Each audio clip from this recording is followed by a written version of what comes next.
What kind of darkness drives a parent to destroy the very life they brought into this world? In a quiet suburban town, the Marsh family's Christmas lights blinked like beacons of joy, masking the horror that was about to unfold inside their home.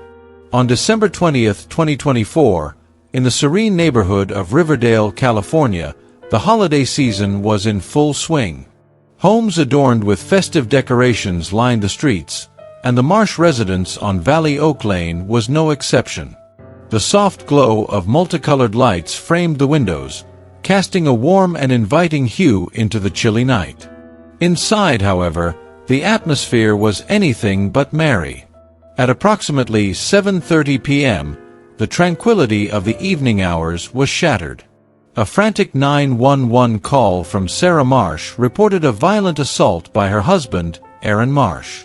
She and her mother, Linda Matthews, had managed to escape the house, both bearing injuries from the attack. Their primary concern, however, was for 1-year-old Toby Marsh, who remained inside with his father. Responding officers from the Riverdale Police Department arrived swiftly, their patrol cars disrupting the quiet cul-de-sac with flashing lights and the crunch of tires on frosted asphalt. The scene that awaited them inside the modest family home would be etched into their memories forever. Upon forcing entry after Aaron's refusal to cooperate, the officers were confronted with a sight of unimaginable horror. In the dimly lit bedroom, amidst the remnants of a struggle, they discovered the lifeless body of young Toby. The brutality of the act was evident, leaving even the most seasoned investigators in a state of disbelief and sorrow.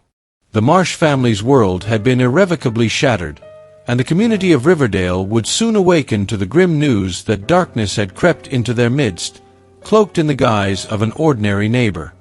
At 28 years old, Aaron Marsh was a figure that blended into the background of suburban life in Riverdale.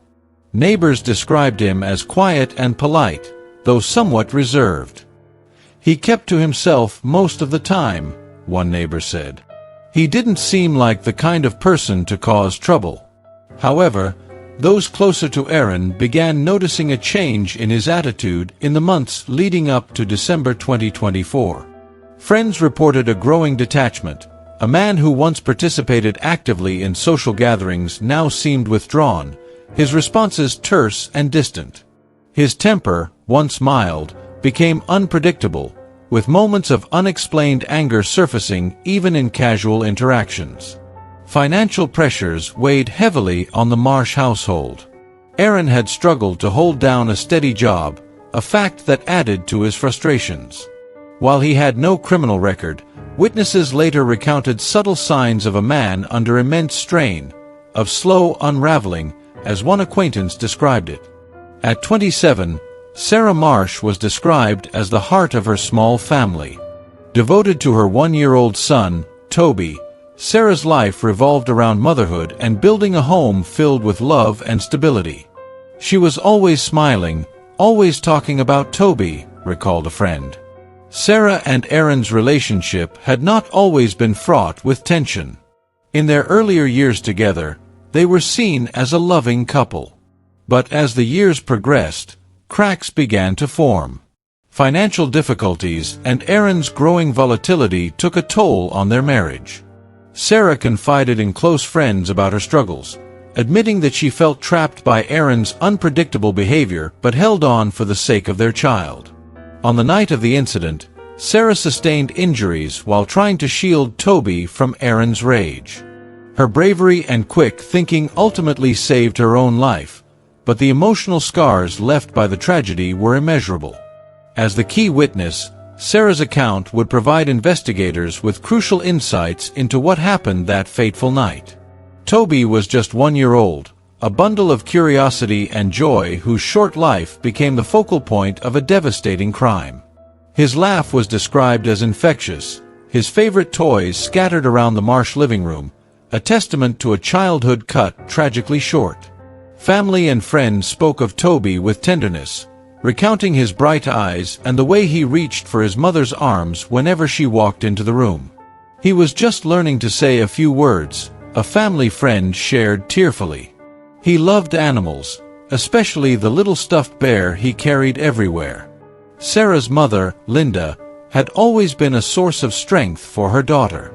She frequently visited the Marsh household to help care for Toby and support Sarah through the challenges of motherhood. On December 20th, she was present during the attack, bravely intervening in an attempt to protect her daughter and grandson. Linda suffered injuries in the process, her actions reflecting the fierce love and determination of a grandmother willing to risk everything for her family. After the tragedy, Linda became a pillar for Sarah, offering both physical and emotional support in the aftermath of their shared ordeal.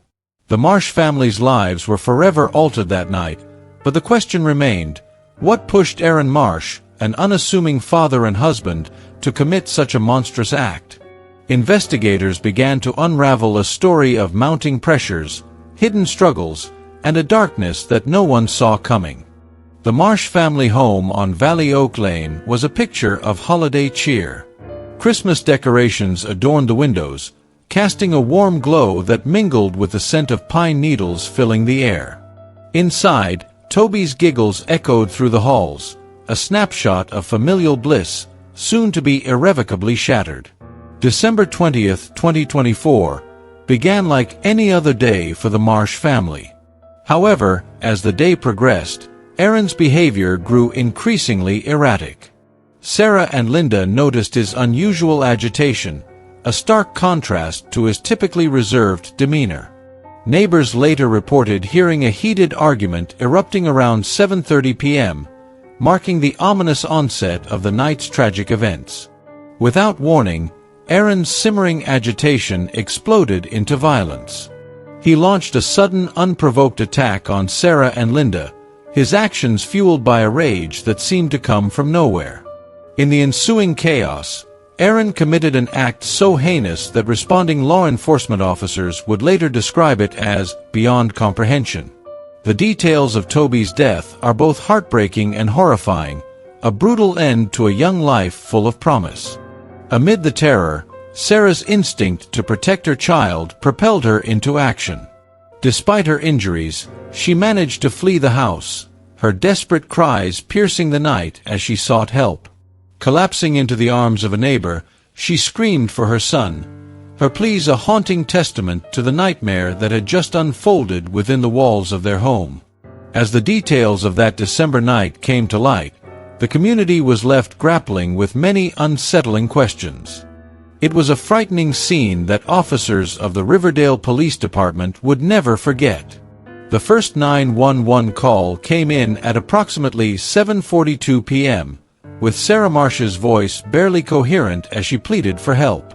She described her husband, Aaron, as being in a violent rage and begged the dispatcher to save her 1-year-old son, Toby.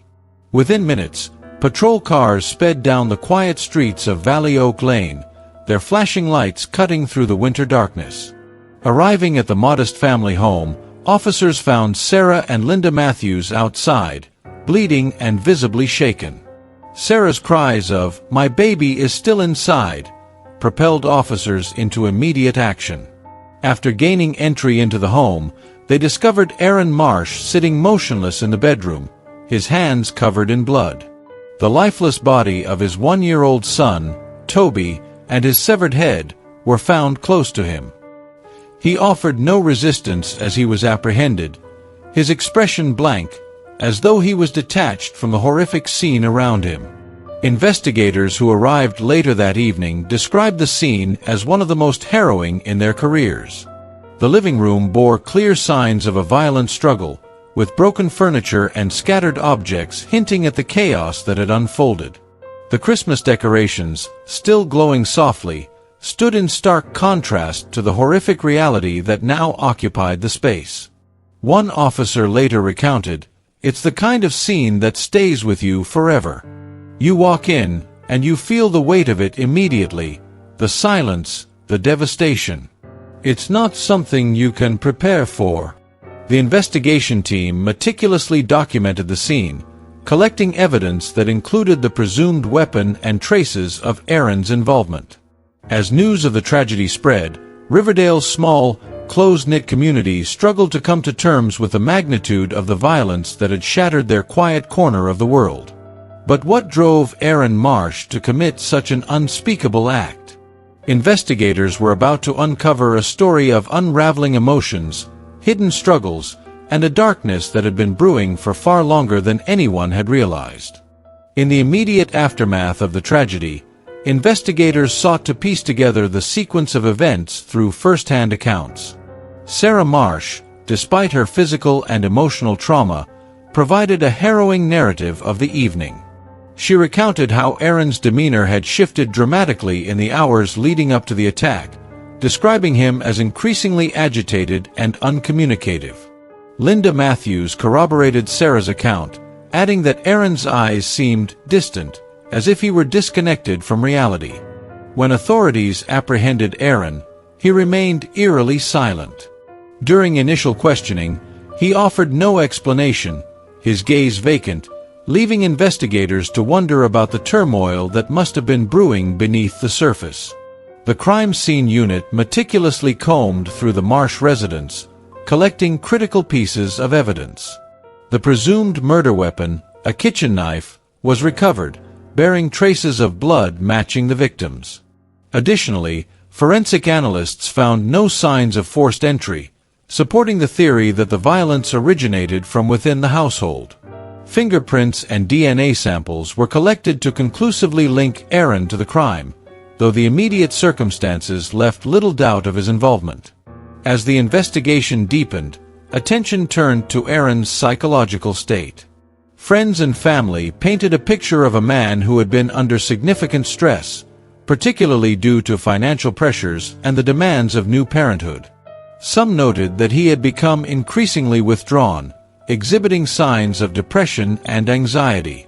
However, there were no documented instances of mental health treatment, leaving a gap in understanding the full extent of his struggles.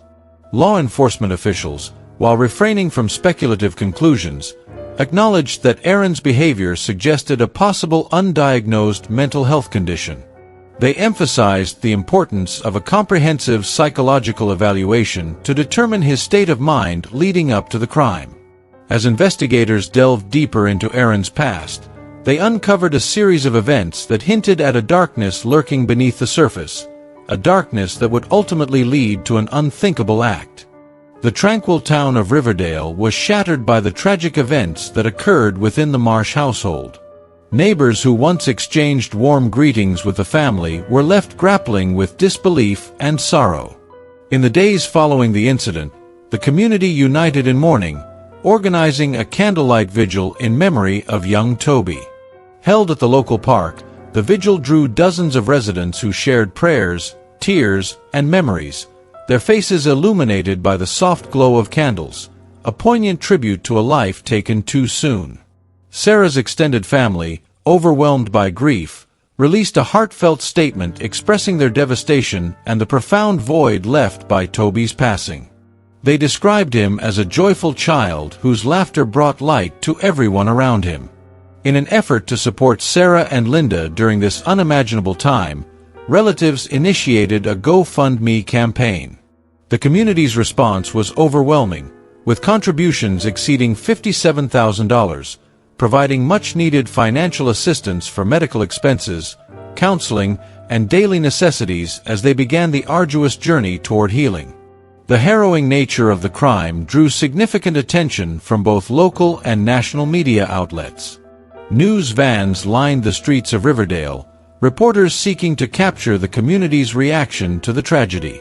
Headlines emphasized the shocking betrayal within a family home, prompting widespread discussions about mental health awareness and domestic violence prevention. While the media spotlight intensified the public's interest, it also underscored the need for sensitivity and respect for the grieving family and community. Aaron Marsh remains in custody without bail, facing charges related to the tragic events that transpired in the Marsh household. As of now, no formal court trial or plea has been recorded, reflecting the ongoing nature of the legal proceedings. Aaron's initial court appearance was scheduled for December 24, 2024. However, Due to the complexities of the case and the need for thorough investigation, subsequent proceedings have been delayed. At this time, no further updates are available regarding future court dates or potential plea entries. As the legal process unfolds, the community watches closely, seeking justice for Toby and answers to the lingering questions surrounding that fateful night. This tragedy underscores the hidden dangers of untreated mental health struggles and domestic violence. It raises critical questions. Were there signs of danger that went unnoticed? And what more can we do to protect the vulnerable before it's too late? The most haunting aspect of this case is the betrayal within a family. How does one recover when trust is obliterated by violence? And how can communities unite to safeguard those who cannot protect themselves? Toby Marsh's brief life is a heartbreaking reminder of the fragility of trust and the darkness that can grow in silence. His story challenges us to listen more, act sooner, and work harder to prevent such tragedies. If this story moved you, like, share, and subscribe for more powerful true crime narratives. Join us as we seek to uncover truths and inspire change.